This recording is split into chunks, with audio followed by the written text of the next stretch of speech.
Hey, what's going on? Today I want to talk about my carnivore journey, week 3. My name is Todd Yeakle. If this is your first time here, welcome to Tweak Your Lifestyle. On this channel, I'm sharing my personal journey of how I've made small changes in my life that have made big impacts, okay, in my faith, my health, and my finances. So if that's of interest to you, hey, hit the subscribe button. Let's go. So, man, if you've been watching my journey a while back, man, I lost over 90 pounds. And then I've gained it back slowly over this last year. This last year's just been, I'm not trying to make excuses, man, but it was a very stressful year. And I didn't handle it how I could, but I'm back on the right track. I gained a lot of my weight back, not all of it. Now I've turned the corner. I'm back on carnivore, and I'm sharing my experience of starting over. So week 3 on the scale, I want to say it's a little disappointing, but you don't be disappointed because I feel it in other areas, right? My clothes are getting more loose. Actually, they're starting to fall off. But as far as the scale goes, I'm only down a pound. But for 3 weeks, I'm down 18 pounds, guys. And so that's awesome. I feel a lot better, and my energy's definitely up. With my job, I'm in route sales, and I sell groceries to restaurants, hospitals, daycares, etc. And so I was walking into one of my customers this last week, and I'm pretty shy, right? I get embarrassed really easy, and I can feel my pants just inching down as I'm walking. I got my backpack with my computer and my sales books, and I'm lugging. I can't really just grab my pants and pull them up. And my first reaction normally would be, "Oh crap!" Was embarrassed, but actually I was like giving myself a high five in my head. It's a feeling of accomplishment. Also in week 3, the compliments started coming in. It's like, "Hey Todd, are you losing weight?" And it feels good. It's a shame I was there to begin with, but hey, you can't worry about the past, you can only move forward, right? So 1 pound down, 18 pounds total. I am noticing, my sleep is slowly getting better, which, man, is awesome. I was getting really restless when I put that weight back on, and just wasn't getting a good night's sleep. And I went from averaging between 7 and 8 hours a night down to 5 or 6 hours a night, and then waking up in the middle of the nights. I've shared, the first couple of weeks in carnivore, the leg cramps will come on, right? I've increased those. I do that keto chow electrolytes. In week 3, I haven't had any more leg cramps. Now, I do get woken up in the middle of the night, having to go to the restroom because I'm drinking a lot of water, trying to stay hydrated. So I'm trying to time that better to where, maybe after, 6, maybe 7, stop drinking water, go to the restroom frequently before going to bed, and then, trying to get through. And that's helping a lot. I'm not back up to 7 hours yet, but I am, no more 5 hours. I've been getting at least 6, which is an improvement. I'm trying to get back up to that 7 to 8 hours a night. A really good rest.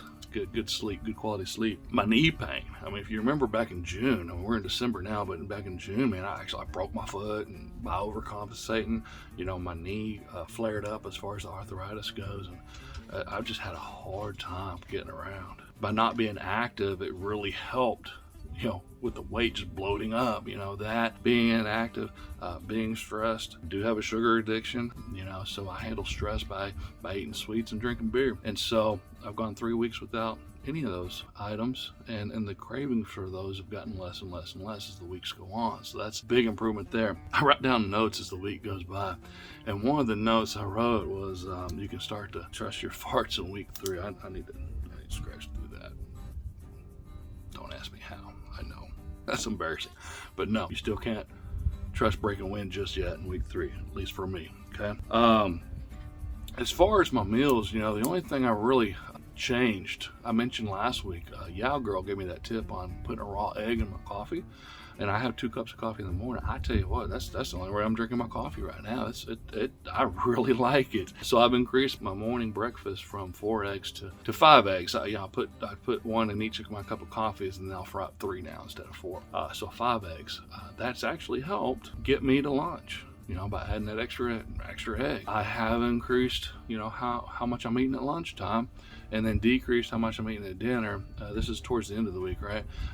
Which I think's made a difference in my sleep as well. I'm just playing around. I'm still not fasting, okay? I'm still not really doing any light exercise. My knee is feeling better, but it's still not where I think I could, get back on the elliptical. I am walking a little bit more, getting more steps in. I was averaging around 10,000 steps a day. It went down to 8, then it went down to 6, and it went down to 4. Then it went down to less than 4,000 steps a day. I'm back up to averaging a little over 5 now. Obviously, my goal is to get back, try to get back up to closer to 10,000 steps a day. I'm not really doing walks like I was before, not yet, but I am parking, further out and trying to stay on my feet more throughout the day. When I'm out to eat, for the most part, staying mostly carnivore. I do transition to keto from time to time, especially if I'm at a Tex-Mex restaurant. I still do the fajitas.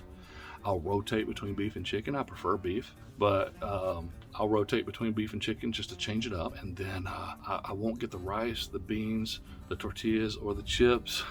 But what I do is I ask for a salad instead of that stuff, and I'll scrape the fajitas with the onions and bell peppers. I'll scrape it on top of the salad, and then I'll put the pico and the guacamole on top, and then I'll pour hot sauce on top of that too. And I don't go crazy with the hot sauce.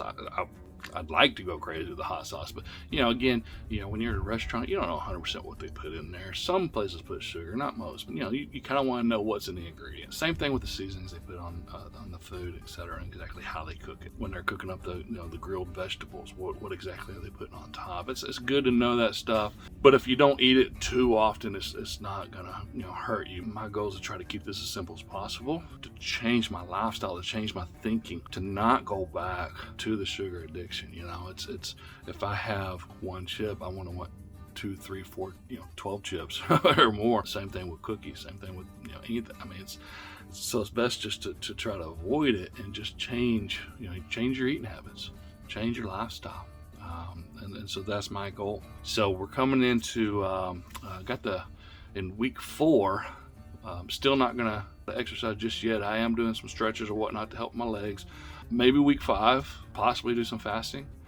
Got the mother-in-law coming in town for a visit. I'm excited. She's an awesome cook, but trying to stay away from the carbs is going to be a challenge. But I did tell her, hey, let's try to focus on some meals without all the carbs, and so we'll see how that goes. Man, I hope this was helpful. If it is, hit that like button. Put comments below. How's your journey going? Have you started? Maybe you've been doing it for a while. Give me some helpful tips, kind of like the egg and the coffee. That was a great tip. But like the video, share it if you think it'd help someone else. And if you're looking to get started, okay, look in the description below. There'll be a free download, and it'll definitely help you get going.